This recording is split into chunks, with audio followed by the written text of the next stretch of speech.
There was once a young boy named Philip Pirrip, but everyone called him Pip. Pip lived in the marshy countryside of England with his older sister. His sister was married to a kind blacksmith named Joe Gargery, who always tried to look after Pip, especially when Pip's sister was too harsh on him. Joe was quiet and gentle, and Pip loved him very much. One cold evening, Pip had an experience that would change his life forever. He was visiting the graves of his parents, who had passed away, when suddenly he met an escaped prisoner. This prisoner was dirty, hungry, and desperate. He scared Pip at first, demanding food and a file to help remove the chains from his leg. Pip was frightened but felt sorry for the man. He secretly brought him some bread and the file from Joe's blacksmith shop. The prisoner was grateful, and soon after, he disappeared. Pip tried to forget about this frightening event, but little did he know that it would play a big part in his future. Life went on as usual. Pip helped Joe in the forge, and his sister scolded him for anything she considered foolish. Pip dreamed of becoming more than just a blacksmith's apprentice.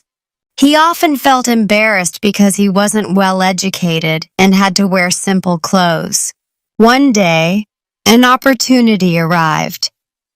Pip was called to the house of a wealthy, mysterious woman named Miss Havisham. She lived in a grand but old, dusty mansion.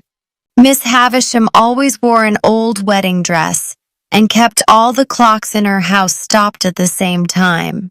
The house was dark, with the curtains closed and the wedding cake left on the table for years, uneaten. She seemed stuck in the past, living in sadness because someone she loved had betrayed her long ago. At Miss Havisham's house, Pip met a young girl named Estella. Estella was beautiful, but she was also cold and proud. Miss Havisham encouraged Estella to treat Pip with contempt, to show him that she was above him in every way. Her looks, her manners, her background. Pip felt both fascinated and ashamed when he was around Estella. He noticed his rough hands and poor clothes even more, and he began to long for a better life. As time passed, Miss Havisham continued to invite Pip over, and Estella kept making him feel small and unimportant. Still, Pip admired her and dreamed of someday becoming a gentleman, someone Estella might respect. When Pip grew older, a surprising event occurred. A lawyer named Mr. Jaggers appeared and told Pip that he had great expectations, meaning he had inherited a large sum of money from a secret benefactor.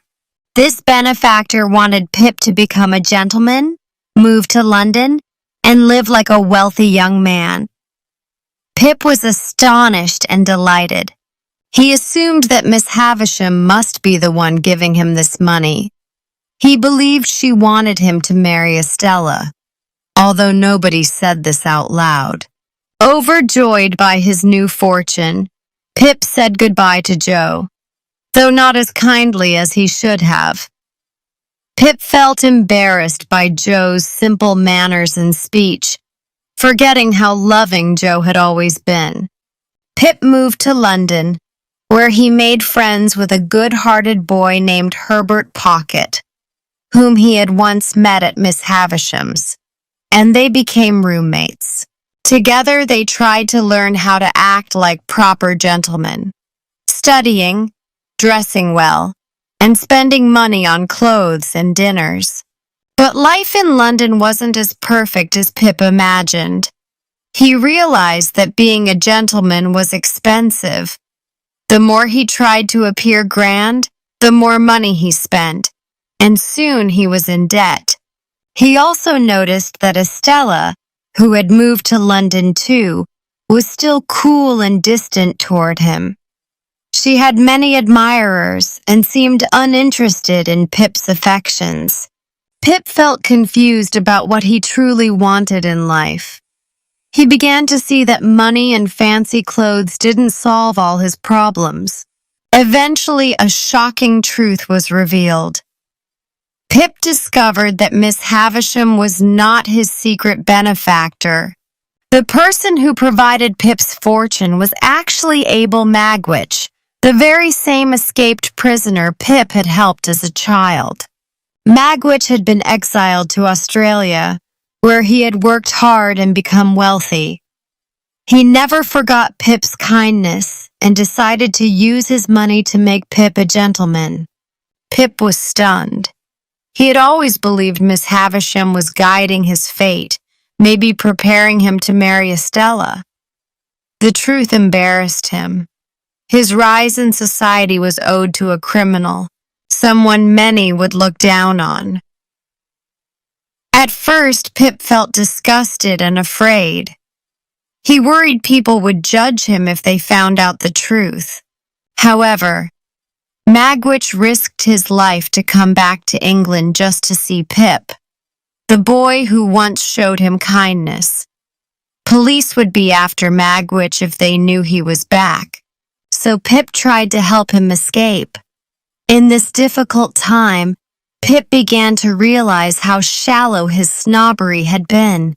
He saw that Magwitch, though rough and labeled a criminal, was capable of deep loyalty and gratitude. Pip's heart softened, and he decided he wanted to do the right thing by helping Magwitch as much as he could. Sadly, their plan to help Magwitch flee the country failed. He was caught by the authorities. Wounded and seriously ill, Magwitch ended up in prison. Pip stayed by his side, offering him comfort. Right before Magwitch died, Pip told him that Estella was alive and well. Yes, Estella was actually Magwitch's daughter, though she didn't know it for most of her life.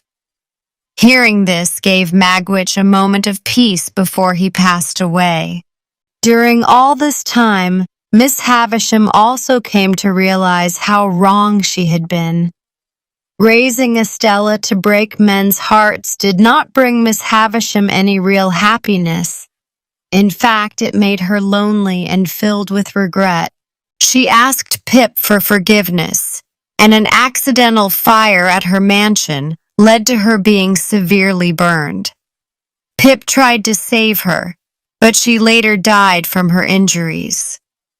Pip forgave her, feeling sorrow over her tragic life. Having lost his fortune because Magwitch's money was seized by the law, Pip had to face his debts. He fell ill himself from stress and hardship. In a surprising turn, Joe, the very person Pip had been ashamed of, came to London to nurse Pip back to health and pay off some of his debts. Joe's kindness touched Pip deeply, and he realized how foolish he had been to ever look down on Joe. Eventually, Pip went back to the marshes to see Joe and Joe's new wife, Biddy. Pip had no more wealth, but he had learned humility and the value of true friendship.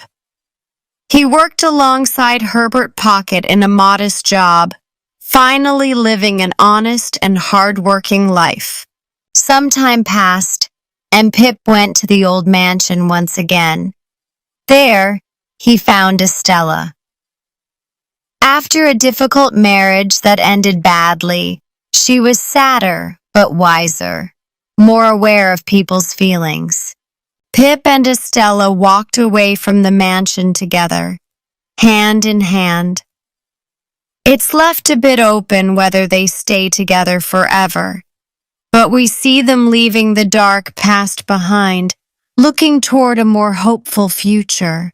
Like most of Dickens's novels, Great Expectations shows us how kindness can change a life. It reminds us that a good heart matters more than wealth or social status, and that love and loyalty are often found in the most unexpected people. This idea of kindness shaping a life can be seen most clearly in the relationships that form around Pip. Even though Pip himself sometimes forgets to be kind, especially when he first comes into money, he soon realizes that genuine care and loyalty matter more than material success or fancy clothes.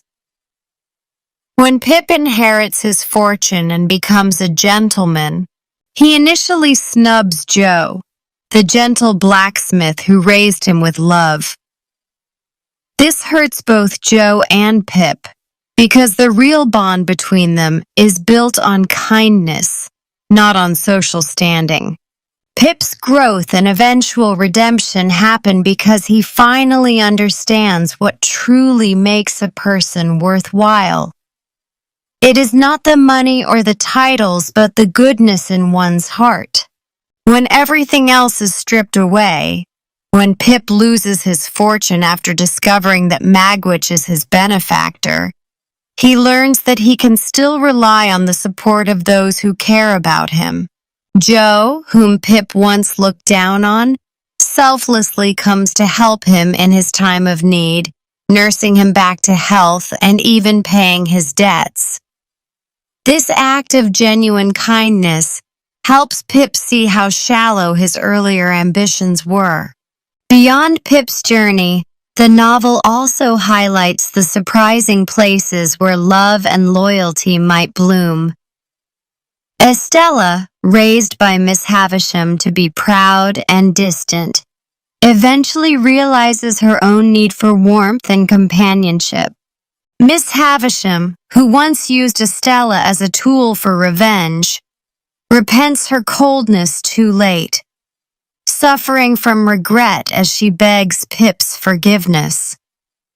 Magwitch, labeled a criminal, shows an enormous capacity for gratitude and self-sacrifice, pouring his hard-earned wealth into making Pip's life better.